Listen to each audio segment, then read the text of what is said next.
Welcome back to the Last Week This Week podcast, episode 68. I'm Ian Scott. And I didn't get to see Shooby Dooby Moon, and neither will you.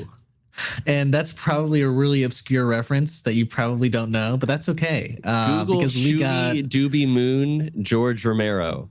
Yeah. And find out what that is.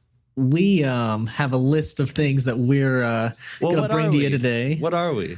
But yeah, we're also that. We're also the Last Week This Week podcast, and we talk about movies and TV topics in the last week and get into you all this week. That's right. We are going to talk about a couple topics, not as much as the last couple weeks because, there wasn't Comic-Con, there wasn't Disney doing on their whole presentation.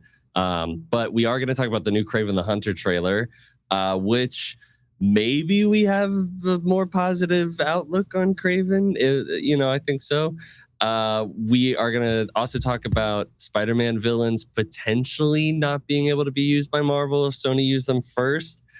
There's an animated there's an animated Barbie movie being discussed at Illumination, and also Greta Gerwig's opinion on what maybe Barbie 2 could or would look like, as well as the very disappointing, catastrophic almost opening for Borderlands. But first, speaking of Marvel, there's a Thunderbolts trailer, which was released at D23, and it has made its way, and it's leaked online. So if you don't want some spoilers before you get to see the trailer, maybe skip this section of the podcast, and you can jump to one of the topics ahead. Mm-hmm. But we are going to talk about at least what we got to see. So Ian, we can either break it down or we can just kind of give our thoughts about it. But I say let's break it down. Okay. So this, I will say right off the bat though, very exciting trailer. Didn't expect some of the stuff we got in this, but especially right off the bat, you have Yelena, where she visits her dad in Red Guardian, technically, and she has a really dark life, it feels like, where she says, the only fulfillment I have is in killing, right? And Red Guardian is like, I'm really full and filled, which is really classic Red Guardian. But I feel like from that and the rest of the trailer, we really do get the sense that, yes, it's a team up movie, but I think Yelena will be the main protagonist in this. Yeah. But you also get this, like, that's the theme right from the jump, is that, and I think somebody like who's been involved in the film has said this, where like they actually, it might have been David Harbour, where he's like, these are all a bunch of like losers, and I think the theme of being fulfilled in life is like going to be a major aspect in this, because it feels like US agent, like he's just sitting at home and not feeling like he's serving his purpose, and so somebody has obviously recruited them all, and they, not as a team though, they all get sent to this this mission, and they all run into each other and they fight each other, but they also run into and it's the first time we're seeing Sentry, which is really exciting. Throughout the trailer, it seems like there's that one scene where he's being shot at and like bullets are just hitting the ground, but like you see the bullet holes on his shirt and he hasn't been phased. Which, by the way, I guess for anybody who doesn't know who Sentry is, because I don't think most people know who Sentry is, but Sentry is the Marvel kind of equivalent to a Superman. Right. And I don't think that he's going to be as powerful in the Marvel universe as he is in the comics, because that's pretty OP. I don't know, man. That looked pretty powerful. That just the glimpse that we saw. I know, but anyways, sure. Just wanted to preface that for anybody who is wondering who is Sentry. So yeah, and I'll get a little bit more into Sentry and the exciting things that might happen with him in this movie. but in that conflict scene where we have Ghost and Taskmaster and US Agent and Yelena all fighting, both, you know, wow, I'm saying that badly. Taskmaster and Ghost have new costumes, really similar, I would say, to each other. Like, it kind of feels like they were made by the same person, right? Yeah. And they're much sleeker than their last designs. They're not like super MCU-ified or anything. It's just like white sleek helmet and kind of darker clothing, and I think it looks good on it. Like, both of them look good. It might not be their traditional designs, but I think the Taskmaster one, I know I saw some people online being like, this new suit makes the old one look like it's a fucking, like, you know, like fucking, you know, I don't know, Leonardo da Vinci. Like, they're just like, it makes it look like a masterpiece. Interesting. Okay. Because I wasn't in love with that old suit. But. Yeah, I mean, the old suit, it didn't blow me away, but I didn't hate it like some people did. Yeah, I didn't hate it. Yeah. I think I like this from what I can see so far. I think I like this a little bit more, especially because like you have more of the traditional white mask, and I don't know, it seems a bit cooler. But at the same time, both their suits feel way more, and I guess it is a stealth mission at the end of the day. So it's like but they both did feel like government or secret op, like sort stealth, of stealth suit. I wasn't crazy about the new Ghost design, to be honest. Like it kind of felt like it kind of was giving fishbowl head energy. Yeah, I mean, I don't know. To me, almost anything is better than her last suit. Like, not that it's Ghost. Yeah, I wasn't. I don't know. I'm not a huge fan. I mean, and it might just be because I didn't really love Ghost in that movie. But I don't know. I think a new look for a new era for both of these characters, I think, is a good decision. Yeah. I mean, it's not gonna detract, I guess, from anything. It's just a suit. But right. I thought that the old suit was cooler, but we'll see what the new one is like, because it's still we're still seeing it through like pretty compressed like image. Like the quality of the video is not fantastic, but it's not bad either. So yeah, I mean, I'm definitely looking forward to when the actual trailer comes out. Yeah. But I still thoroughly enjoyed this. Yeah. But yeah, later on in the trailer, we also get multiple shots of Bucky with his long hair back, which is an interesting choice. And what else did we get? We saw a hallway fight scene with Yelena that they're saying will mirror Black Widow. And then we also got multiple shots of what myself and a lot of people are theorizing is like the Avengers, like they're inside the Avengers Tower talking to I always forget her name. But no, not Vanessa. Valentina. Yeah. It looks like, I think the people are theorizing that she's maybe bought it, or the person she works for has bought the Avengers Tower. It's possible. But it is cool that we're finally getting some conclusion to who bought it. You know, it's been a mystery for 8 years now. Yeah. Crazy. There's theories I could say about that, but I don't know canonically how necessarily they might add up. But I don't know. Did you want to talk about anything else first before we like kind of talk about anything we're like in that sort of vein?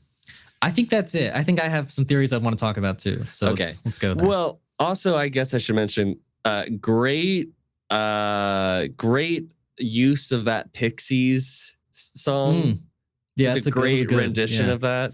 Definitely gave. Also, go on. It also gave like the movie just a cooler, interesting like mood. Like this has a much darker mood than I think a lot of MCU movies. I was gonna say the tone for this was really interesting. Which like, really, I mean, you kind of have to have with these particular characters. I mean, your lead in this movie your lead character is going to be a person who kills people, like is an assassin. is right, an yeah. assassin. Yeah. So I mean, it is going to be interesting seeing like the anti-hero, Yeah.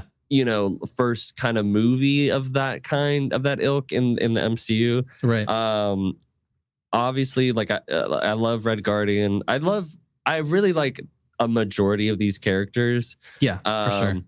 I can tell you right off, like it's when I'm watching this trailer though, as much as like I'm really intrigued and I am excited because I do think that it could be a really great movie. I can't help but be like, it still does seem to follow all of the tropes of like a team up movie of sorts. Like you're going to have the scene where everybody fights each other at first, which is like the same thing that you see in Avengers. And it's the same thing you see in Guardians of the Galaxy.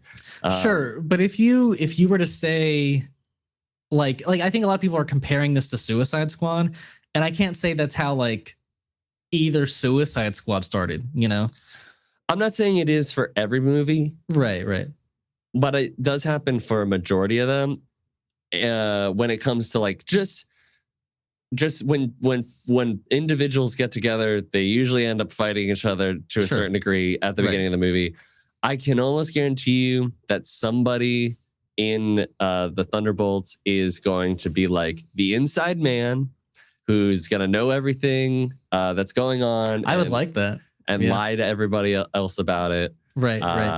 And there's obviously like Valentina says something to the effect of there's always like somebody at the top that you don't like, the big bad or whatever that you don't know about or something like that. I mean, my prediction right now would be US Agent. That's because, he's the only one that we've seen of like all of them where Valentina had a conversation and he was like excited, I know like she had a conversation with Yelena and at the end of Black Widow, right? But that was on like for a specific, hey, I know who killed, like she lied. Yeah, I guess I would love to see that too, where like, is there a conflict between Valentina and Yelena because Valentina lied straight up? Yeah, I think there is. I mean, I think you see that when Valentina's like, you all look so whatever she said. It was some, and Yelena like gives like a smile and then immediately goes back to like frowning. Right. Okay. And I don't know. Maybe she's talking about herself. Maybe she's talking about somebody else higher up. I don't know. Most likely somebody else. And I don't think that it could be that being like breaking out, like getting to Sentry could be like they wanted to wipe them out. But that doesn't I have questions because I'm like, who wants these people out of it? The answer, like out of the way. It seems like they want somebody, which probably is Sentry. They want Sentry to do something, or they just want him in general. And they're expecting all of these people, like all of the Thunderbolts, to die right in the process. So that like, but why would somebody want all of these people dead? I mean, is it just the fact that they have dangerous abilities and are not like, are not maybe the best of heroes, are not exactly trustworthy 100%, I think that's my only thinking right now. I mean, I'm sure there's got to be like a more personal reason somebody wants all of these people dead. I don't even know if it is going to be personal, to be honest, but it could be. I'd be surprised if Marvel doesn't go that route. But maybe, I don't know, maybe not. They've done surface level-ish villains in the past. So. One of these characters is going to die, and it's probably going to be Red Guardian. Do you think... I mean, could be Agent, Nah, they have bigger plans for him, I think. You think so? Yeah. I mean, I don't know. After this movie, like we're just going up in the stakes. So like, would he really be? I mean, he's a super soldier. I mean, I feel you. I mean, so is Red Guardian though. I know, but all I'm saying is I feel like Red Guardian might die. That's all I'm gonna say. But Okay. and like it would make me sad, but it would be good. And I think it makes sense to have Yelena be the protagonist. I know when we reported on like you know, there was a report of like who's going to be the main focus, and Yelena was at the top of the list. And I think that maybe you were a little disappointed about that because you wanted kind of more of a Bucky thing. But I do think that like out of all the characters here, she does have the most compelling story to focus a character around because her sister died and she's upset. She's been gone for 5 years. Mm-hmm. She has a kind of semi-strained relationship with her dad. And so like she is a completely like her entire family is kind of disjointed.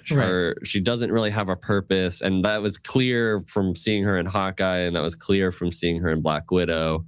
And I think you'll see by the end of this that she's found. I mean, I'm sure that I hope that I really like this movie, but I can still see like, and Yelena is probably going to get to a place where she now has her purpose. And it's not killing people. Right, of course. And, all that stuff. So I think where I was disappointed, where I don't know if you remember, but like the report like literally had like the 6 members in order of importance. Right. And I think that's where I was disappointed because like when you look like I'm a huge fan of the Suicide Squad, so I'm going to keep bringing this up.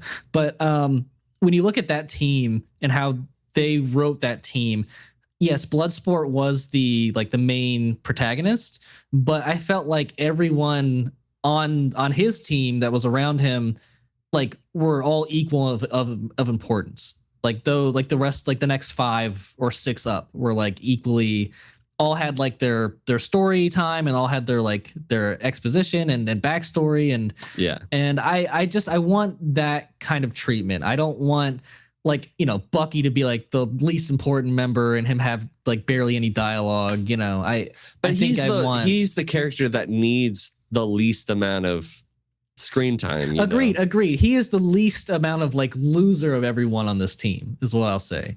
Because he's at a good point mentally but we've also spent like several projects with him. You know what I mean? Like he doesn't. Sure. I would like to see a lot of him, but he's the one character in the whole lineup that does not even need to have that much story focused on him because he's essentially, for the most part, already had like a full transformation as a character, Sure. I just think there's always more story to tell. I get like we have wrapped like a lot of his arc up. But maybe to your point, maybe he's the one who dies because his story is the most finished of everyone. Could be. But I don't think that'll happen. Yeah, you think he's too much of a fan favorite? Yeah. I think it's possible too that we don't see anyone die. I think that's a real possibility. It is the fake death universe. Right.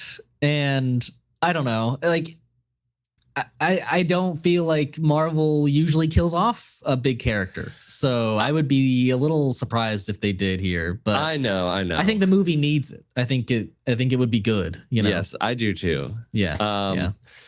By the way, speaking of who we think might have bought the tower, I think I have. You don't think it's Valentina? That Valentina bought the tower? Uh-huh.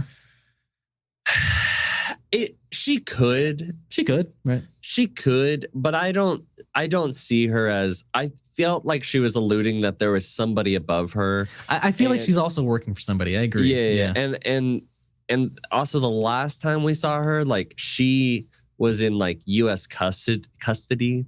And right. And I don't. She could maybe get herself out of that, on her own. But there's something makes me feel like there's somebody that got her out of that situation that was pretty high up. And it's either there's 3 off the top of my head. There's 3 people that it could be, and it's also very possible that it's none of these. One would be. No, actually, I'm gonna scratch that because the one I was gonna say is President Ross, but I was like, I feel it. I kind of feel it though. Like he would be, I think he would know about all the superhero stuff that she's been involved in. And, right, and he but where did he get the money? You know what I mean? Like, it's like, that doesn't make any sense, like to buy the tower. Yeah. Let's but the government could have just he could be like doing this. No, all I'm saying is he could be doing this transparently. Like they got Valentina in custody and he's like, look, I have an idea. Let's see if we can use her and maybe the government is the one who wants all of these, anti-heroes dead. I think that's possible, but I don't think he bought the tower. I mean, but the U.S. government does buy, buildings, the Avengers Tower, which is probably worth millions, if not billions of dollars. It's sure. But, who knows what the budget's looking like for the U.S. government in this universe. All right. Anyways, I don't think it's that, but I do think that it's possible that the U.S. government would want them off. I agree. That is a high likelihood. Right. Second option is and this is more where I'm thinking, but I think it might be hard to justify canonically. Mm-hmm. But if we want to go in the direction of what the Thunderbolts eventually led up to, which was Dark Avengers, mm-hmm. you could, which is where Norman Osborn takes over S.H.I.E.L.D. from Tony Stark, and he takes over Avengers Tower. He could potentially, if there's a Norman Osborn in this universe. I think your main problem there. Sorry, go on. Well, and I'm just wouldn't Peter in No Way Home have heard of billionaire, right? But Norman also Osborn. They even said it in No Way Home. I think it was Green Goblin himself who sought out any Osborns, and he was like, I don't exist here in this universe. That's true. So. Yeah. And it's probably not that. The other option, and this is the last one that I can come up with the top of my head, and I also find this one to be highly unlikely. So the one that canonically could work, but I think is still unlikely, is Thunderbolt Ross. But it could be a Victor Von Doom, but I doubt it. Whoa, interesting. You think he's already in this universe? I doubt it. I don't. Yeah. I really don't. Right. But I don't know off the top of my head who it would be. Honestly, I don't know. I mean, I really think Thunderbolt Ross is the only but I don't think logical answer. I don't think he bought it. Sure, but if but wanting them dead maybe is where I'm kind of going with it. But yeah, I agree. Yeah. I agree. Tower is a little more of a stretch, but yeah. But the other kind of theory I wanted to talk about was maybe not theory, but I hope they do in the movie is I've been reading a little bit on Sentry, and so from what I hear, a big part of his backstory is that whoever captured him wiped the entire world's memory of Sentry. And so basically he was an Avenger at one point. And when he meets back up with the Avengers once he's free, they have no memory of Sentry. And I think he kind of loses it at that point where he's like, how is this possible? So I would love to see and somebody brought this up on social media, which is where I thought it was so cool, was that if you were to, go back into all of the Avengers scenes and just kind of place Sentry in there, I think that could be really fun. No, it would piss so many people off. You think so? Because you're touching past properties. I think you would feel. I think it would degrade the rest of what you had seen. Like I don't know. I feel like you would feel gaslit as an audience member, and right? But like, you and would be like one of the people whose mind was wiped of Sentry's memory, technically, right? I really think that would upset a lot of people. And like I wouldn't help. I would find it fun, but that's just me. Yeah. I would not be able to help but just be like, well, I'm supposed to be like, there's another person now in Avengers Age of Ultron, but he's not. And then I have to it's just I think it's I don't think that it's risky for sure, but I think it's a really cool story idea. I think that is a big ask, that they wipe the mind of everybody in the world. Like, that's, well, I mean, Doctor Strange did it, but yeah, sure. With magic. Well, I mean, who knows who captured him?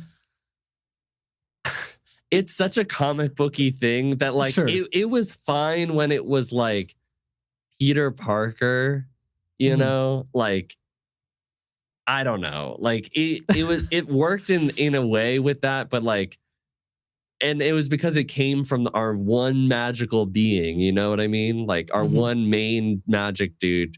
Like, we have two main magic dudes, but one of our two, if not three, because Wanda.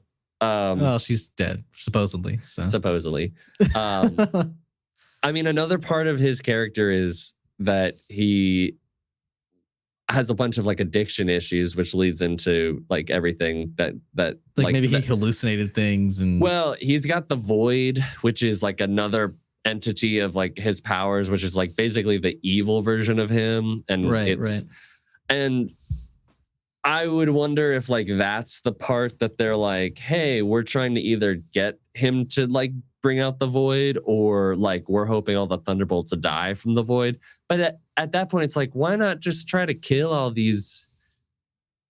I mean, what if Sentry like joins the team because they were all sent there to kill him, but they don't want to, right? Yeah, I think they're not. I think he's gonna be like that Adam Warlock-y thing where like he ends up like being a part of the team at the end. Right. Yeah, I could see that. But I could also see him killing one of the members. But yes, maybe it's in like a rage induced hypnotized kind of thing, right? Yeah. I think this movie has a lot of potential. We've been able to get a lot of theories and whatnot out of this, and no, this trailer was exciting. The tone's exciting. A lot more hope I had for this, or I have for this now than I did before. Yeah. I think it looks cool. Yeah, absolutely. Well, so the trailer did say 2025, so we'll just be on it probably does have a release date. I think it does. It's in May. It's in May of 2025. So we got less than a year. We have 9 months. Perfect. You could have a baby. Have a baby and then watch Thunderbolts. But I think that's all we want to discuss on that. So next, what we want to talk about is another trailer. This one's not leaked this time, but it is the second trailer, I think, for Kraven the Hunter. I believe so. The last trailer we got, I think, was over a year ago, which is insane. But I mean, they pushed it back, and it's like twice. Yeah. I mean, now it's coming out in December. Sony and their plans, and it's insane to me that we have 2 more Sony movies this year. But we have 2 Sony movies. We already had one. Yeah. So we have 3 Sony movies this year. Yeah. But I'm saying 2 more for the rest of the year. Yeah. Mm-hmm. But yeah, this one I will say, and I think we both agree that this was a little better than the last one. You could say it's not terrible. It's not terrible, probably because they left out his power origin. I'm very happy they did that. I liked. Sorry, go on. I'll bring up. No. Go for it. No. It won't make sense now. Just go. I mean, look, I think what's exciting in this trailer to me is the action. I think there was a lot of really exciting violent action. Yeah, and something that you don't see a lot from Marvel. I know it's Sony, but still in the Marvel-ish universe. Um, and I really liked most of his outfits in this trailer. I mean, it felt very Kraven. So I'm happy with that. And I'm mostly happy with our first look at Rhino. I think he looks a little like too CGI to me, but like Yeah. it's a cool like a real version from the comics. Like, you know, it's not like I know, but he wasn't this like metal Rhino that we saw at like the end of Amazing Spider-Man 2. Yeah, that is also true. Right. And I will and I somebody posted like, what do you think about Rhino? And a bunch of people were like, you know, getting really upset that he basically is this anamorph of types. You know what I mean? Like, I mean, the face doesn't look great. I'm not a huge fan of the face. I'll say that. And like everyone was like, I would be happy, you know, I'd be fine with whatever version we got as long as we got a comic accurate version first. And could somebody potentially make a comic accurate Rhino work? I'm sure somebody could. I'm sure you could make any comic thing work. But that one is really hard to do because it is a man stuck in a rhino suit, and that is the goofiest shit.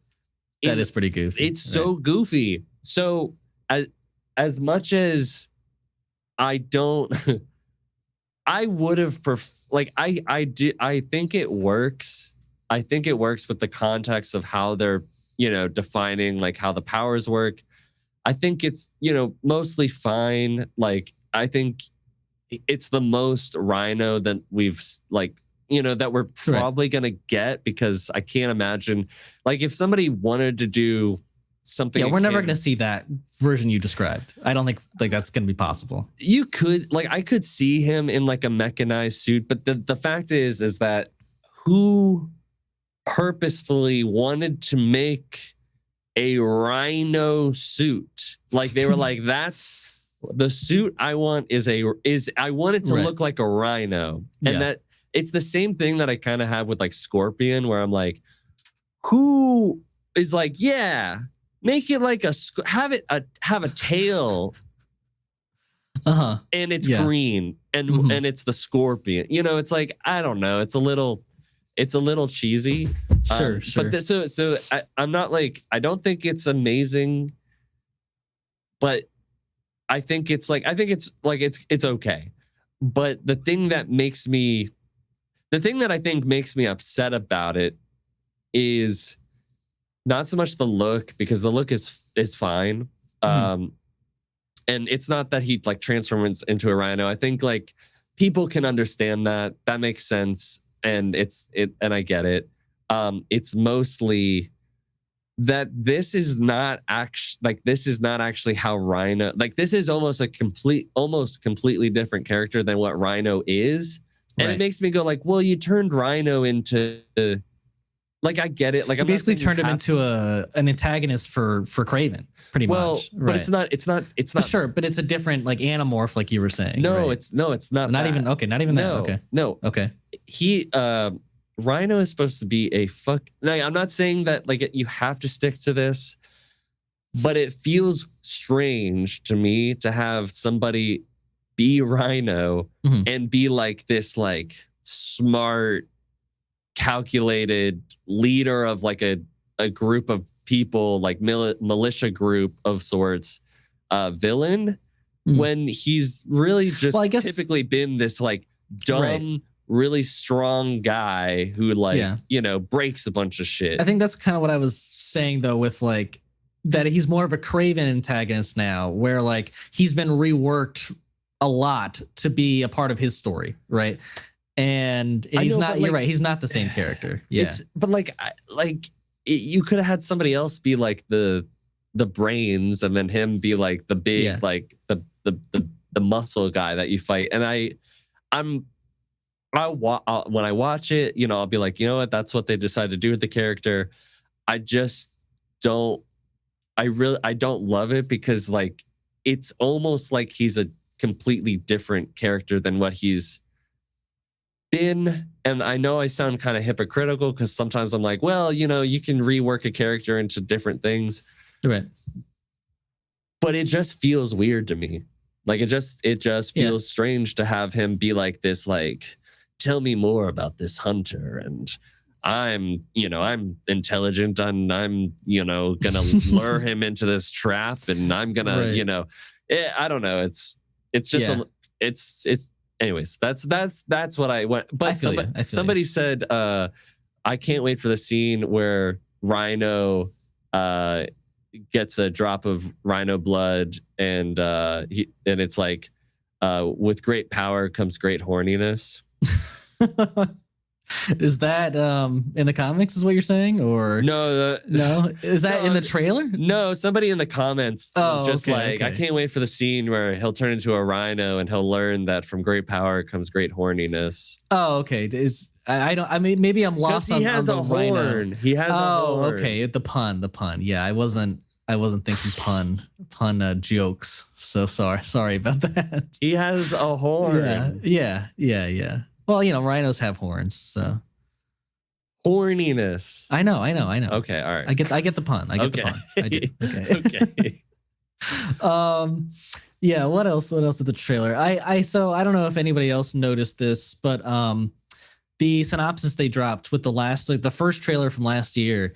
They mentioned Spider-Man in the synopsis, basically saying like, watch Kraven before he takes on his biggest, arch nemesis and Spider-Man, something like that. And then the new one takes him out entirely, doesn't acknowledge that he would ever fight Spider-Man. And I feel like maybe it's not like as big of a deal as maybe people are thinking it is, because obviously Spider-Man was never going to show up in this movie. But I think they're maybe just worried that they don't want to mislead anyone into thinking, hey, or even in the next movie that he's going to fight Spider-Man. Like if he even has a next movie, right? If there even is a next Sony movie. Oh, even the next, man. But yeah, what? Go on. I don't know if I see them continuing. I just don't. Yeah, I mean, do they have anything on the schedule after Kraven? I don't know. Right. Well, I mean, another thing I would like to say positively, the idea of I think Russell Crowe, as his dad, is still going to be somewhat of an antagonist.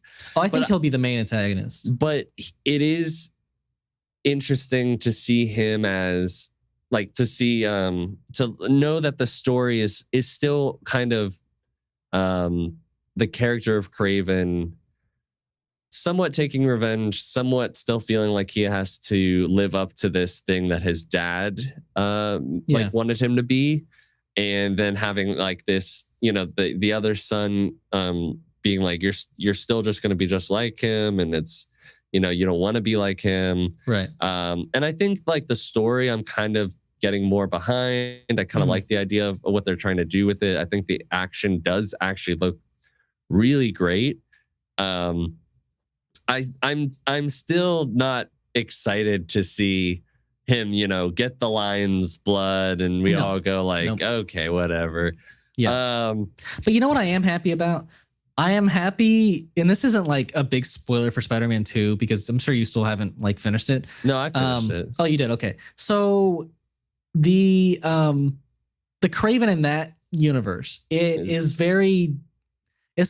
not a bad design or personality or even motivation. I like all of that.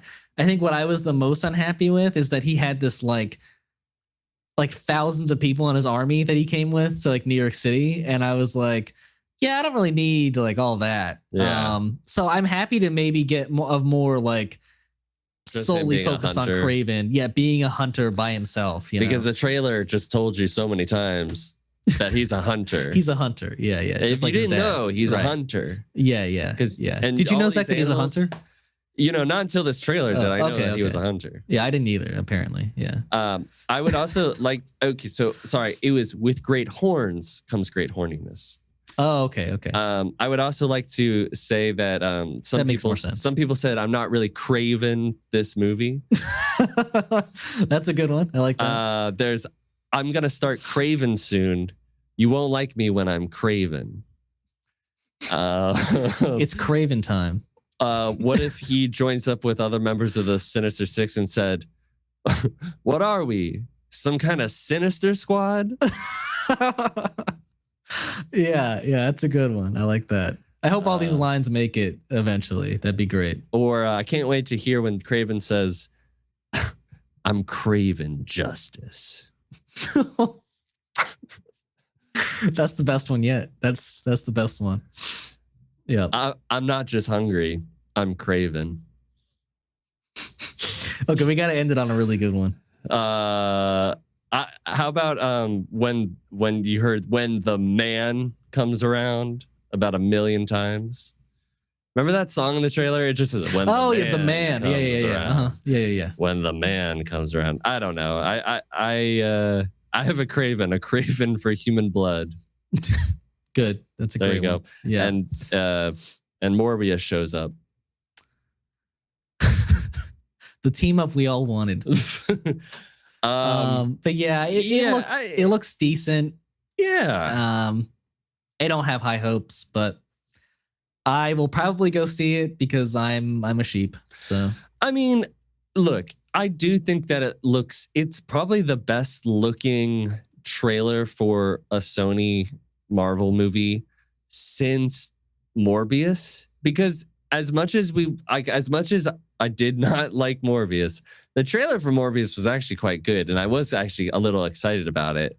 I feel like Venom 3's was better for me than this. Yeah, I think I like this better than Venom 3, to be honest. Interesting.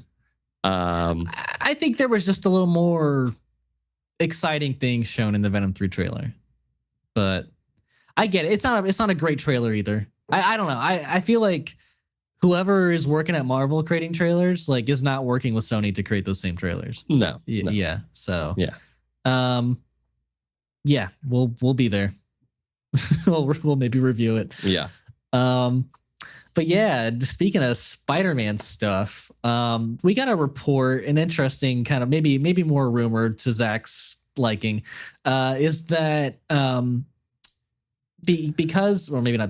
basically whenever Sony uses a villain like Kraven and Rhino and Chameleon, I think is going to be in this movie as well, like in Kraven. Whenever they use those characters like villains in their movies, the report is that Marvel is then not allowed to use it in their next Spider-Man movie. And I would like to say that Ian says report, but this is all coming from Daniel RPK, which is Daniel Reichman. And yes, he has said some things that are true, but I think there's also been quite a lot of things that have not been true. Right. I wouldn't even call this a report because he makes it feel like a fact, but I'll let you go on. He went on X, Twitter. Actually, you know what? Fuck that. I'm not calling it X. It's Twitter. It's Twitter. And he said Kraven has Rhino, Calypso, and Chameleon. Whenever I forgot about Calypso. Whenever Sony uses a villain, they block Marvel Studios from using them, which means there aren't many left for MCU Spider-Man to face off against.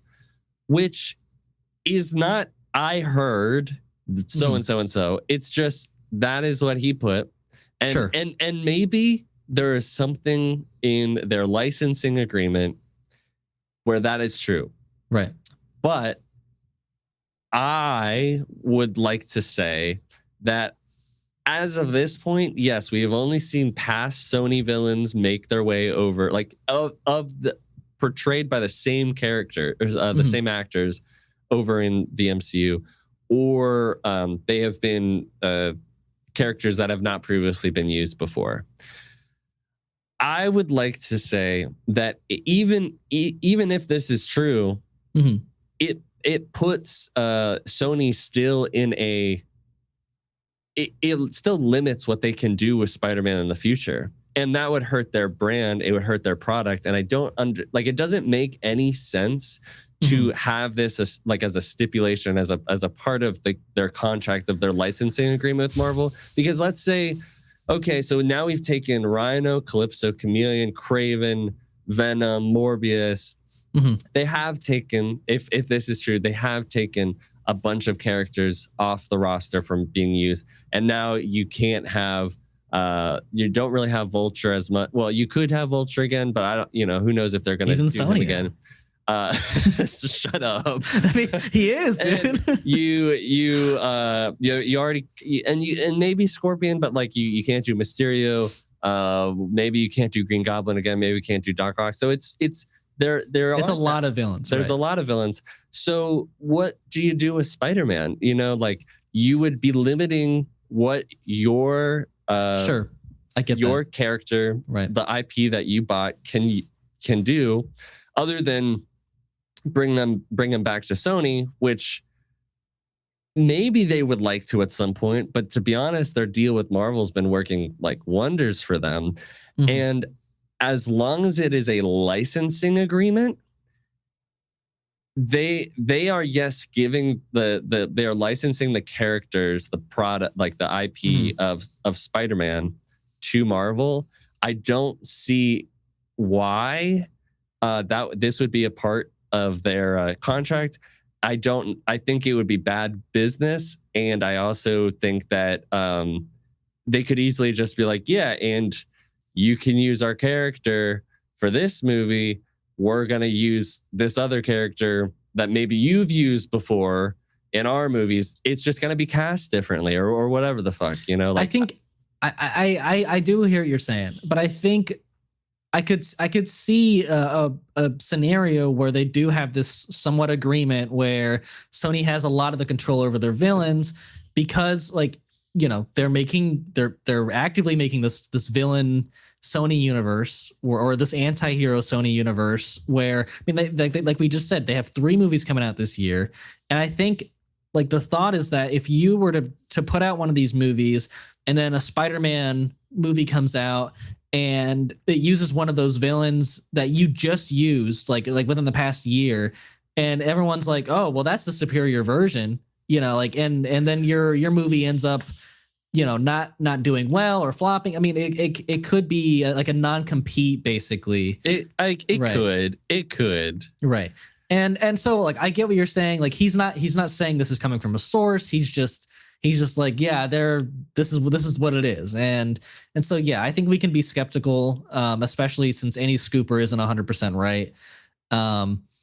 But I do see that. I do see a world where that is the case, because I feel like the only time we've gotten a reused villain is when we pulled in people from the multiverse.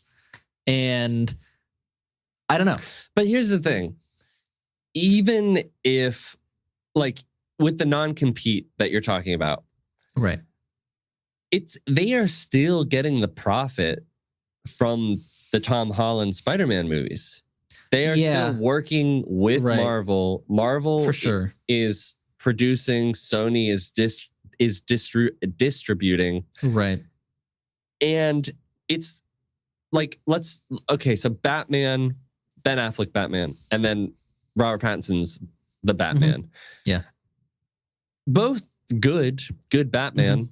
Yeah. But I still, but DC is still getting like profits from whoever gets to see both. And somebody might say, I like this Batman better. Some might say this Batman's better.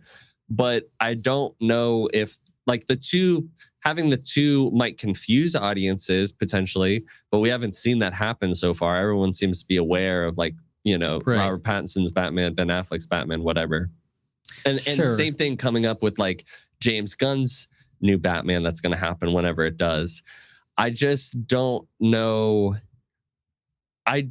It's not like somebody else is like getting to use the character and then they don't get any of the kickback from it. You know what I mean? Like, sure. No, I get that. I don't know. And maybe it's more for just like maximizing profits and characters where, you don't, basically maybe audiences they think would be less interested in another version of a character they just saw a year ago. I don't know. I mean, it could be that kind of a possibility, but I mean, I think you're more likely right than not, but I do think the evidence is somewhat there to support what Daniel RPK is saying. I mean, it's possible. If it wasn't for that one scene at the end of Morbius, I would 100% be like, no, they can make their own version. But now that they have bridged a very, it almost doesn't exist kind of canonical, thing, like a reason to have Vulture in their universe. And also Tom Hardy's Venom. It makes it a little bit more difficult because they've like attached the two some very loosely. Yeah, I mean, here's the thing. Very loosely. So I don't think we'll ever see. I don't think we'll ever see like a conclusion to those like team ups. I think it's for sure they were trying to like build hype and it just didn't work. And I think I wouldn't be surprised if both Venom 3 and Kraven don't do well at the box office, and we like you said, maybe we don't see any more movies from this universe. But yeah, I do think, like I said, it's possible that this is the case, but more likely than not, you're probably correct. I love movies like Spider-Man movies that Sony has made. I think that they've made the best Spider-Man movies. I think that. Agreed. I think that they are still making great Spider-Man movies with they're animated Across the Spider-Verse. Okay. Yep. But they are, and I'm gonna finish the topic soon, but they are denigrating every comic book movie by releasing things like Madam Web and Morbius. Yeah. And it's hurting other people and themselves. Sony, stop hurting yourself. Yeah, they're consistently losing a lot of money on these movies. So I don't know when they think it will pan out.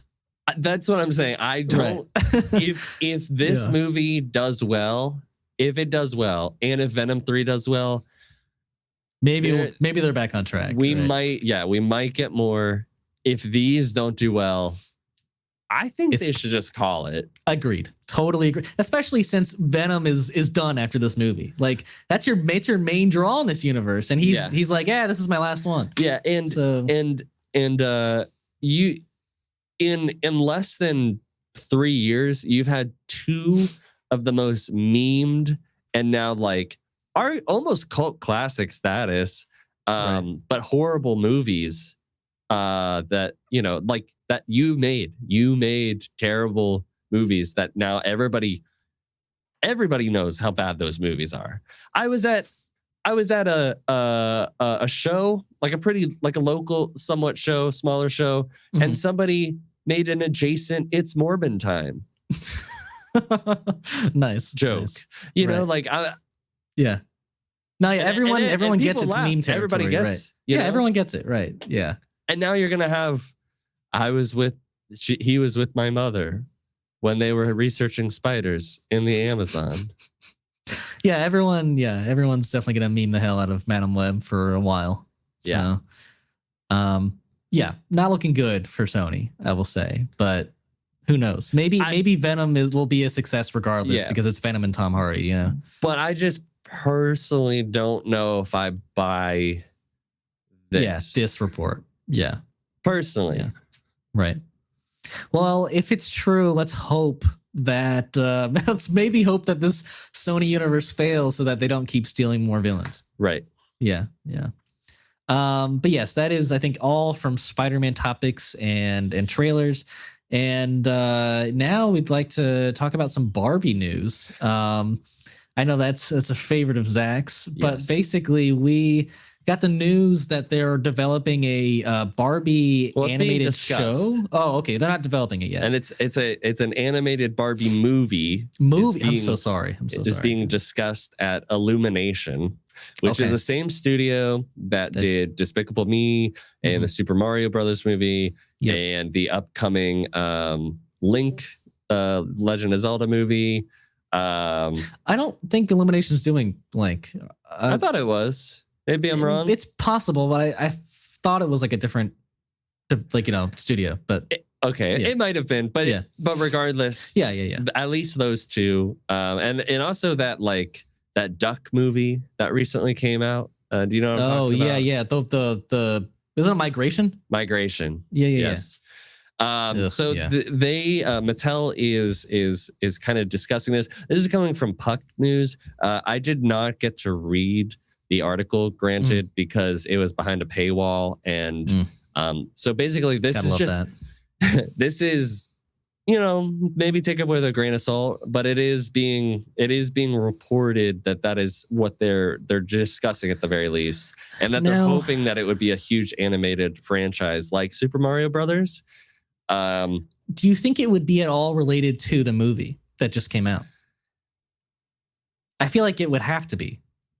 I don't think that it would have to be by any means, but I think that their hope would be that it would be very similar.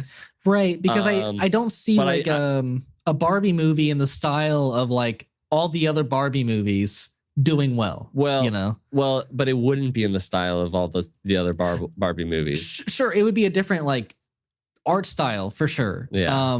But I just mean like format, and I think if honestly, if they do something like Super Mario, where it's like really like, I don't know, it's really eye popping, a lot of really cool visuals and some really good humor and a pretty decent story, I think it could really kill it. It could. Yeah. I know you're not a huge fan of Super Mario, but I think a lot of people was. No, and it did really well. Right. No, it did. It made like $1 billion. Right. Right. I haven't been like crazy about any Illumination movies in a while. Right. But look, it could be. It could be. I'm sure there's a universe where they come up with a really great story. I imagine that they would probably have to make it different than the Greta Gerwig version, just because. Yeah, it's a little more for adults, I feel. It's a lot more for adults. And it's also talking about, not that you can't talk about the things that right. like big themes that like the live action Barbie movie did in an animated movie. I think you absolutely can, for sure. But I just wonder how much of that you could would be interesting to the audience. Also, like keeping in mind that like Illumination is typically geared towards a younger audience. Like they did the Grinch movie and and Despicable Me, and they're still movies for adults too. Like I still like the first Despicable Me a lot. Like they still made like some pretty good movies. But their whole art style like suggests that it's a bit more, and I mean also because it's animated, but it suggests that it's a lot. Like I know the Barbie movie was heightened, but it gives a suggestion that it would be even more heightened reality. Right. And so I imagine that they would probably aim for doing like their own story that's probably not going to touch on so many themes of like being a woman or, like. To be honest, I do feel like this type of Barbie movie wouldn't be as much for the entire general audience. Maybe it'd be more for like the general audience of like 18 and lower, maybe. Yeah. And I am glad that it sounds like they're not making like a Barbie cinematic universe, like I think that's what I was really worried about. It does, but they said that the hope is for Barbie to become a huge animated franchise like Super Mario Brothers. Sure. But like, it sounds like this movie would be in a different, like it wouldn't be connected at all to the live action movie. And I think that is totally fine. Like do other mediums, do it for other like ages or, demographics, whatever you want to call it. Yeah. But I do know that there was also some talk of like a sequel to Barbie. Right. Yeah. Well, so this quote came out like 8 months ago. Yeah. I remember. Because Greta Gerwig did a 60 minutes interview. Right. But it was brought up again, and now that we are talking about, Mattel doing something with the Barbie franchise, I just thought it was interesting that Greta Gerwig did say, in regards to Barbie 2, that she's not sure what it would even look like, and quote, Right. why can't it be another big, original, bold idea where we get an amazing filmmaker, a big budget to play with, and the trust of a huge conglomerate behind them to go and really play. I want to do that. Right. Like, I don't think honestly, the way Barbie ends, you don't need a sequel. It's very much like a one story conclusion and wrapping, and that's all it needs. I think I would be a little disappointed if we got more after it. I think that the way that the world works today, I would not be surprised that 5 years from now there is a Barbie 2. I wouldn't be surprised at all, because it made so much money, And if they don't do a sequel in 5 years, I would not be surprised in 20 years that there is a Barbie 2. Because at that point, it's a little bit more like, well, maybe somebody had an idea. But also you could easily be like, it's the same thing with people making movies that were popular in the 80s and the 90s and the sequels today. Right. But I think it is interesting what she says is like, obviously, like, what happened with the first Barbie does not really happen a whole lot. Yeah, where somebody's given a lot of freedom on a huge property, backed by a big conglomerate and a big budget, right? And a big,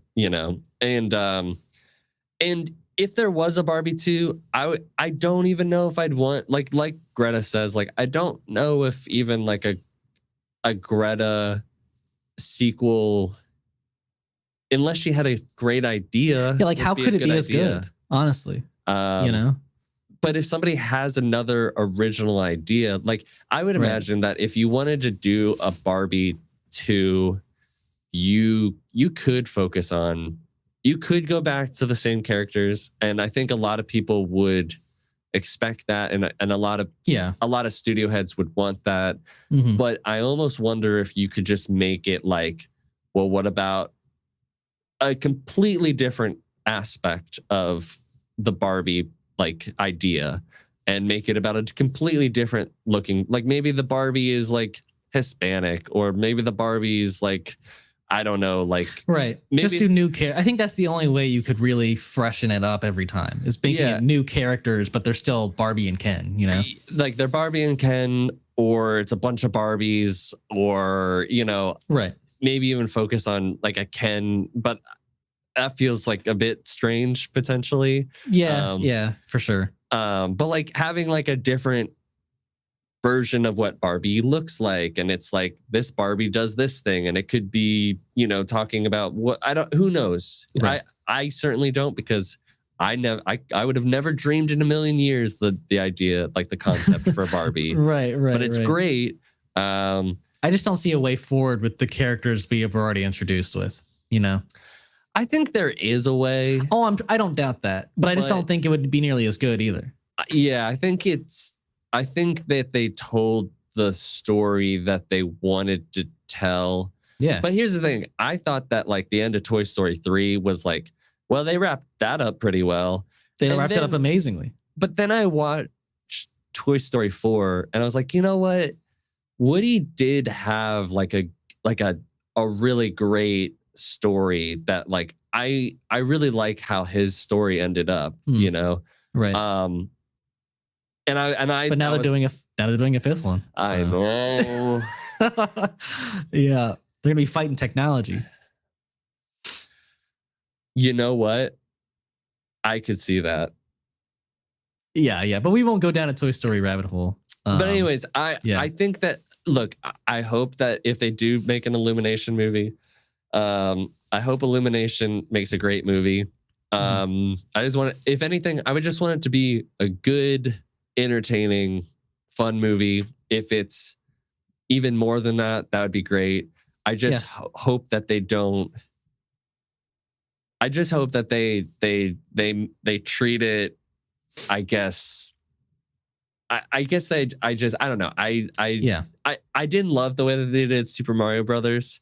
And I don't think I'm a big fan of that Grinch movie either. And I haven't been a big fan of a lot of what I've seen from them. So I'm just a little nervous that like they have the filmmaking skills to make it something that I would be into. But I don't know. I think regardless, for me, I don't think this movie will be for me. And as long as it's not trying to harp or leech off of the live action movie, then I'm fine. I think if I had to guess if this is true, why it's happening is Mattel probably knows that they're going to probably get what is it called where you like each time you get around it keeps getting worse and worse and worse. I forget what the term is, but like I think they know that they're probably not going to get something better than what they got out of the first Barbie. And they probably don't have a lot of people that have like too many ideas about what to do with the next one. Right.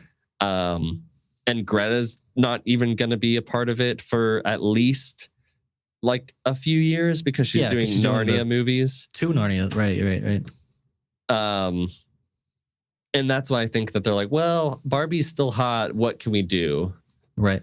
So I agree. I think it makes sense as a company standpoint. But yeah, I don't think it totally affects me unless it really is a sequel or it connected in any way at all to that live action one. But yeah, I think that's all on Barbie for now. And lastly, we're going to talk about the Borderlands box office failure that might be the biggest flop of the year, possibly. I mean, I think it might be the biggest flop in the decade so far. I mean, wow. Well, I mean, Morbius and Madam Web did really badly. This is by far worse, I think. Yeah, well, I definitely want to compare numbers, but yeah, you might be right. But yeah, so basically, what was it? Domestic opening weekend. This made 8.8 million domestically. I think it made around like 15 million or so worldwide. When the budget was 115 million. I think I know a lot of the reasons why this didn't do well. And keep in mind, neither of us are like the Borderlands fans, like for the games. No. But we're just interested in dissecting why something failed so badly. I mean, failed catastrophically badly. Right. And granted, let me just pull up, directed by Eli Roth, who made like movies like The Green Inferno, did Thanksgiving, which Thanksgiving was I heard pretty good. It wasn't terrible. I've heard that Roth is like pretty hit and miss though. He is. I think his track record's a little hit and miss. Right. But like not like I wouldn't say like a terrible director by any means. Right. But on top of the fact that you have big names like Cate Blanchett and Jamie Lee Curtis and Kevin Hart and Jack Black. Right. And yes, granted, Borderlands is as much as it has had a lot of video game sequels, popularity. It's still not like the biggest. I think that's one of the big reasons is that if you weren't gonna reach and get the video game audience interested, I think this movie was going to fail regardless because I just don't believe it has a mass audience appeal.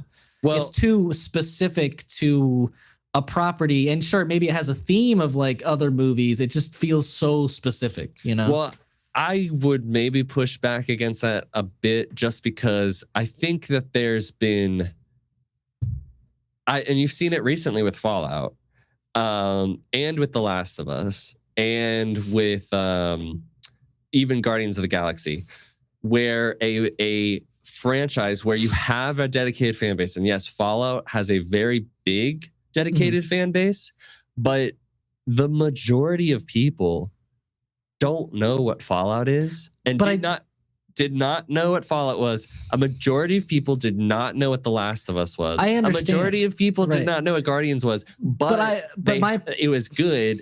Okay, go on. I just want to say, like, but that's my argument though, is that like Borderlands is not like could you even tell me what Borderlands is? If they did the movie and they marketed this trailer in a way that told me what it was, then yes, I could tell you. But I don't have any idea from the trailer what this is even about. But I think to that point is that like Fallout and The Last of Us are so very obvious that like The Last of Us, we're in basically a zombie apocalypse. Fallout, we're basically just in a nuclear apocalypse. I think that's so easy to grasp for a general audience. Yeah. Whereas the marketing, like you said, like it's not apparent what kind of world we're in, what the story's about. It's just kind of craziness, which I get Borderlands is. Yeah. But the problem there too is that like it seems like you didn't go crazy enough, because it's like Borderlands is, from what I hear, a very violent, game, and this went PG-13, took out most of the violence that fans were wanting. And then you also, from what I hear, did terrible casting decisions. Even if they're big names, they weren't the right people to play them. Like Cate Blanchett's character in the game is from what I hear, is like in their 20s. And then like Kevin Hart's character is this like big buff dude, and Kevin Hart's a small guy. It doesn't make sense. And I mean, and people didn't like Jack Black's claptrap voice. And I mean, it feels like this movie missed on every single point it could make. Yeah. And it just turned into the biggest catastrophe of the box office. Yeah, I mean, it's lost what? 100 and potentially $101 million to $111 million.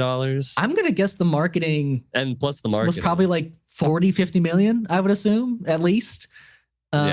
So you're losing a lot of money. I mean, they took a bath. I mean, you have the Rotten Tomatoes at one point was at 3%. Yeah, was it at like 6 or something? 9. It's at 9. Okay. That's pretty bad still. The audience score is at 52, which is low for an audience score. It is low. Yeah. And granted, I don't know a whole lot about the universe. I'm just looking at what I'm seeing. And to the point of like The Last of Us and Fallout and other video game adaptations, yes, to your point that they couldn't even get like fans on board. So when you can't even get the fans on board, you still have the potential to get a general audience. Get in a general audience, but they still didn't present it in a way where I knew what the story was. All I saw was basically, I don't want to offend anybody that goes to Walmart because I still shop at Walmart, but basically Walmart, Guardians of the Galaxy. And it was like, it was like, also, I don't really understand what this world is. All I know is that there's a talking robot. A girl is wearing bunny ears for some reason. Kevin Hart is shooting things. There's a guy with like a mask on that looks like he's from Mad Max. And there's aliens, maybe. And Jamie Lee Curtis is there. And I don't know. This movie is a mystery, especially since I'm not like I like video games, but obviously I'm not a Borderlands fan, so I just don't know much about this world, and I think we're maybe more speaking from a general audience standpoint, and the fact that it was so confusing to us that we were like, I think we're gonna skip on this, right? Yeah, and then also like obviously the bad reviews came in. And that is a huge deterrent for people like going to see a movie these days. Yeah, I mean, but it's not even that it was like, some people didn't like it. It was like everyone. Everyone didn't like it. Everyone was like, everyone was saying like, don't even think about seeing this movie. It's Terrible. Don't even waste your time in watching this movie. That like, I don't know if you saw, but like the CEO of like, is it 2K that owns? I don't know. Like the CEO of like the game publisher, it was like who came out and was like, look, you guys got to give the movie a chance. Like, at least see it before you write it off. And I was like, that's definitely not a great thing you have to say. And you said that Madam Web and Morbius might be worse. No. Oh no. Because the budget for Madam Web was $100 million. Okay. Its box office was $100.3 million. Wow. No way it reaches $100 million for Borderlands. No way. And then the box office for Morbius was 167. That's crazy. What? And the budget, let's see what the budget was. Budget was 75 to 83 million. That's it? Wow, Morbius was cheap. But you have a movie in Borderlands that cost, what was it again? It was $115 million. Million, yeah. $115. Make a movie. Here you go. Yeah, have fun, kids. Yeah. And it opens with and I don't honestly, Ian. Just talking in terms, like, I don't know if people sometimes I talk to Hannah and I'm like, how much I even asked her, I was like, how much do you think that like, I think I told you, like, with Deadpool and Wolverine, I was like, how much do you think Deadpool and Wolverine made opening weekend? She's like, I don't know, like 50 million. And I was like, 50 million? This movie you think made 50 million? I was like, no, it made like 300 million. 400 million, yeah. And then I was like, how much? And Borderlands is doing terrible. Like, how bad do you think it's doing? She's like, I don't know, like 10 million. I was like, okay, well, it's like, close. Very close. But like, still, like, let's say that this movie only has a 50% drop second weekend. It's going to be more. I know it's going to be more, but I think it's already up for, I think it might already be up for YouTube. Like, you can buy it. No way. I'm going to click on it. That's crazy fast. Well, I'm going to click on it right now. Let's see if it is. But I think you can pre-order it. Okay. You can pre-order. That would have been insane. But I mean, sorry, what was I going to say? I don't even know if it makes 13 to 15 million. Like on the next weekend, or because it's already in its total run. No. I think so the 8.8 was domestic. So I think it's already at 15 million worldwide. Okay. If it's at 15 million worldwide, I don't see it making, I find it hard to believe I see it making 23. I think in its entire box office run, I'm going to predict 40 million. 40? I don't know. I'm going to predict 40. Yeah. I think enough people are like not even seeing it like that. I don't know. You could be right. If it sticks for a month, I think that's like the most this movie's going to be box office. Yeah, maybe just 30 actually. Ugh. Yeah, I don't know. It could just be 30. Yeah, I'll change it to that. That's crazy. Yeah. Oh man. Yeah, probably not going to be making another video game movie from that developer for a while, I would assume. Yeah. And I mean, like, I feel so bad for people who are Borderlands fans because this movie was in development for a long time. And that might have also been part of the problem. It's like somebody obviously, not obviously, but they wanted to develop this for a long time. They somehow figured out a script that they thought worked, but obviously it didn't. Well, and so they originally had one director who like wanted to direct it, and then they moved on to Eli Roth. I don't know the whole backstory with that personally, but from what I hear about the script, though, is that I mean, and this could just be rumor. I just heard it online. Is that the the script was actually like received really well by like the studio, but they believe that Eli Roth came in and had his own like vision of that script and like did a bunch of rewrites, and so people are like, a lot of people are blaming Eli Roth for this catastrophe. Yeah. I don't know who the blame falls on, to be honest, but I think it falls on a lot of people. Yeah. Yeah. And I don't think that it's honestly, I don't think most people even know about this movie. So in terms of it hurting video game movies, I don't think it does. I don't think it does. I feel like the marketing was pretty strong though. Like I saw this like Hannah not everywhere. But Hannah had no idea. She was like, "What is this?" Whoa.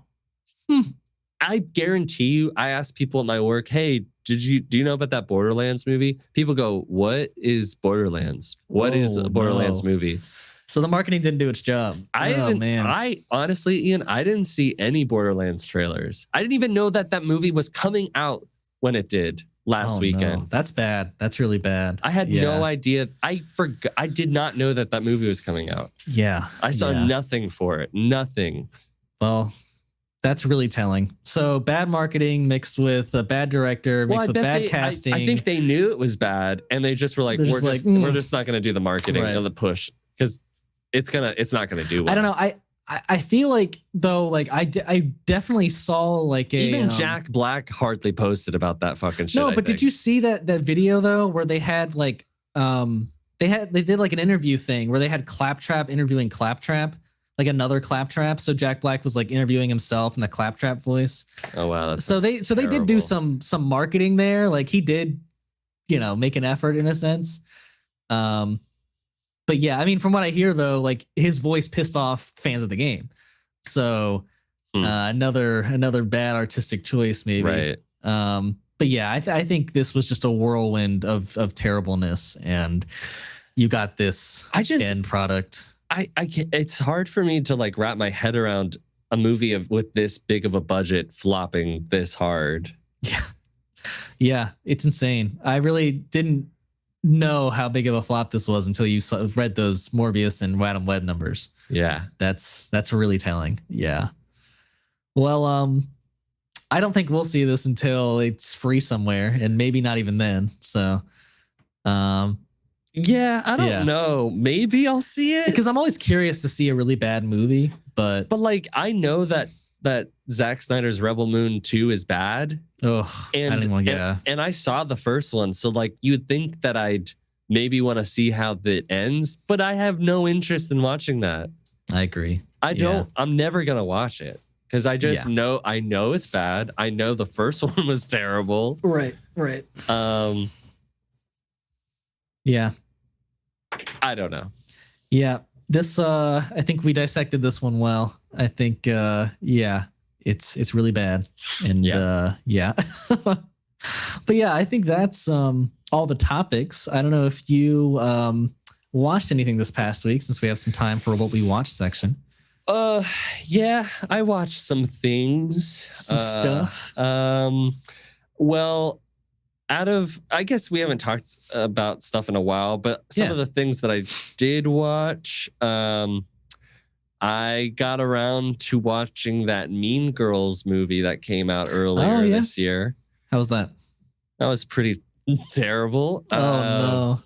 I love the first Mean Girls. I mean, I don't know who doesn't like the first, like the main. No, Mean Girls. I've never seen it. Well, you should watch it because it's really good. Yeah. And I know that this is based off of like the Mean Girls musical. That is like an actual like play. Mm-hmm. But yeah, it really, the music almost detracted, like it added virtually nothing to the story. Some of the songs were cringe inducing. Like I felt embarrassed listening to songs. Like I was, some songs were actually really good and I actually really liked. Mm-hmm. The lead girl that plays Lindsay Lohan's character, she's the girl that plays Betty, or whoever, I forget her name, the blonde girl from the Spider-Man movies. Oh. Okay. Interesting. She's like the reporter that we see. Yeah. Mm-hmm. So flat. As a singer. I don't think I would have ever picked her for a main role in a movie. I mean, very weird, very weird. Right. So I watched that. Mm-hmm. Trying to remember if I watched something else. I rewatched *Malignant*, which was really interesting to see Hannah watch that movie because that movie's batshit insane. Let me see if I added anything. I mean, I saw Twisters. Twisters was good. Yeah. Nice. There was another movie. Twisters was good. I don't think it's as good as the original. I think it's a movie I might watch it again. And there's lines that I'll love to repeat. Like, if you feel it, chase it. But it was well directed, well acted. It was, it was good. Okay. I didn't mind. It was pretty good for the most part. Okay. Yeah, I don't know what. Maybe I'll look up my phone and see if I watched anything else. But the only thing that comes to the forefront of my mind is because I watched it this past week. Was I finished the first season of Ted Lasso. Oh, nice. Yeah, I don't know if you've watched any Ted Lasso or not. Just the first episode. Yeah, it's so good. Like, I absolutely adored this season. It's got one of the best protagonists I've ever watched in a 30-minute type show. Mm-hmm. It's truly got one of the most heartwarming stories, and it's got such an amazing theme about divorce and just kind of touching people with positivity. And I don't know, it's genuinely so wholesome and funny and well directed. And I think it's really a great season, an amazing first season. So yeah, absolutely. If you haven't seen Ted Lasso, which I know I'm one of the few that hasn't, definitely watch it. I definitely would recommend it. Yeah, I've heard that. I know I should give it another shot. I will try to. Getting back to Twisters real quick. Uh-huh. I didn't think about it until I read a review of it later on. But there are some character decisions that are made that they don't exactly make a whole lot of sense. Like why some characters are so let's go back and do that thing that didn't work before and caused all the reason why I never wanted to get back into this thing in the first place. Oh, okay. But overall, it was fun-ish because it was still kind of it's pretty serious at times. Yeah, there are some serious stuff. Right. I saw Long Legs, which was a really great, really, really great horror movie, which was chilling, but it was really awesome to watch, at least for the first 2/3, and then it never got bad, but it just changed a little bit. A Quiet Place, day one. That's right. Yep. Not as good as the first. I don't even know if it's as good as the second, even though I'd have to watch the second one again. Right. But it was still really. I like the story and I like the two main characters at the heart of it. Did it feel like a short movie? Because I know that was less than 2 hours from what I hear, an hour 45 or something. It did, but I think even A Quiet Place is around the same time. It's not scary by any means. It's nowhere. There's no scenes that are anywhere close to scenes in the first two movies. Even the first one wasn't incredibly terrifying. Yeah, but there was enough suspense there that sure. Even to this day, when the Emily Blunt the pregnancy, giving birth, right. and there's nothing that beats that by a mile. Right. Yeah. I watched Maxine. I don't think I mentioned that. Disappointing. Maybe not in the podcast. Yeah. Disappointing. Right. But if you like those X movies, I guess watch it. But It's not. Yeah. And then lastly, Iron Claw, which I'm dying to watch again because that movie is fucking incredible. That does look so good. I need to watch that. But I haven't watched any TV really. So yeah, I have a really big TV goal for the rest of the year where I'm going to catch up on everything I need to watch. So first I'm going to try and finish all of Ted Lasso. I have Daredevil in there. I have Andor, My Adventure to Superman. I need to watch the Cape Crusader show. Yeah. Oh, I watched some of the Cape Crusader show. Yeah, don't spoil anything, but how is it? Yeah, it's really good. Nice. I think my one critique is Batman is a lot more of like he's kind of like just a thing. Like, what do you mean? Like, there's a main story going on. Uh-huh. Like, there's like the villain story. Like there's kind of like a villain. Oh, there's kind so of there's like a villain of the week flavor, and then like Batman, and like there's somebody else who is at the heart of the story. Right. So but like, Batman's never like the forefront of the story. Not so far. So that's the only critique. It's still good. And I really like the stories, but my one critique is like he kind of just pops in and then you have a fight at the end, you know, like a typical cartoon or show. Yeah. And there's even things in the first episode and even maybe the second episode, but definitely the first one where I'm like, how did you even know that was going on? You know, like I was like, well, he's here now. So yeah, that is disappointing because I think that's like maybe my biggest critique of like the Michael Keaton, Tim Burton Batman movies is that they're so focused on the villains that like Batman barely gets a story, you know, and for the most part, they're just romance love stories that he gets in those two movies.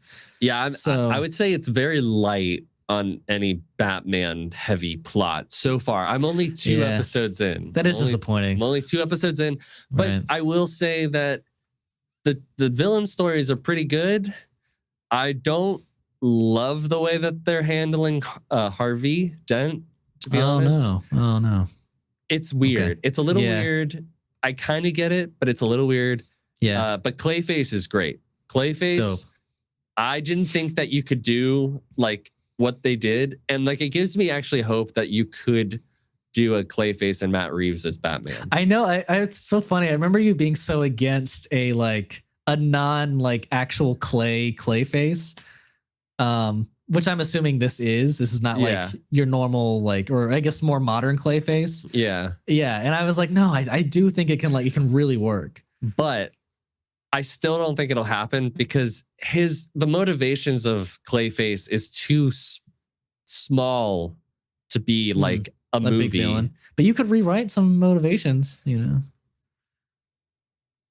To the extent of like it affecting a lot of Gotham, I don't think so. Okay. He would have to be like he'd have to be like how another new version of a character. No, it'd have to be like how Harvey is in The Dark Knight. Mm-hmm. Like he is focused on like individuals that are important to Batman. Mm-hmm. And like what he represents is also big to the whole city. So what happens to him still like matters a lot. But what Clayface would do would have to be more of a personal thing. And there'd have to be a bigger thing going on as well. Right. Okay. Well, I mean, I'd still be down to see Clayface and Matt Reeves, but I'm excited to see this version. So, but I don't know. It works as a cartoon because like, but sure, you'll see. Right. But like, but you're like, how would he mold? Right. Yeah. Because I'm like, I mean, if it was that pliable, maybe. But right. And you were that good with like sculpting with your hands. Right. I don't know, but yeah. Well, cool. I'll definitely. Well, maybe I'll check it out soon, but maybe that will be next to my list after Ted Lasso. We'll see. I haven't put it in an order yet. Right. But I think that's everything we wanted to talk about this week for episode 68. As always, thank you for watching and listening. And if you want to listen and watch in the future, we release our episodes on Monday and then our clips on Tuesdays, Thursdays, and Saturdays. And you can watch the video versions on YouTube and the audio version on Apple Podcasts, Spotify, and Podbean. If you want to give us a follow on our social medias, the links to those are in the description below. And as always, we always appreciate a comment, a rating, a review, or subscribe. And don't forget Shooby Dooby Moon. Yeah, look it up. Look it up. Yeah. And until next time.